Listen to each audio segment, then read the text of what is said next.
Hey there, let's unravel the Tower of Hanoi, one of the coolest puzzles in data structures. Imagine 3 rods and a bunch of disks, all different sizes, stacked largest to smallest on one rod. Your mission? Move the whole stack to another rod, but you can only move one disk at a time and you can't ever put a bigger disk smack on top of a smaller one. Sounds easy, right? But here's the twist. It's a classic test of planning and logic. The magic trick to solving it is recursion, a fancy way of saying you solve a big problem by breaking it into smaller similar problems. Here's how it works. Let's say you have n disks. First, move the top n1 disks to an extra rod. Next, move the biggest disk to the destination. Finally, shift those n1 disks on top of the biggest one. If you peek at the pseudocode, you'll see this logic in action. Each call solves a smaller Tower of Hanoi, until you get to the base case, moving just one disk.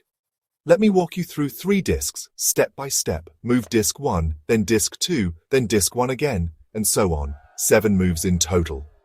But heads up, the number of moves doubles with each added disk. That's exponential time own taken. 64 disks, billions of years. This puzzle isn't just for fun, it's a goldmine for learning recursion, stack operations, and problem solving.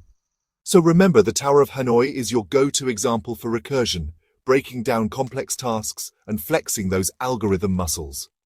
Thanks for watching. Keep exploring, keep learning, and stay curious.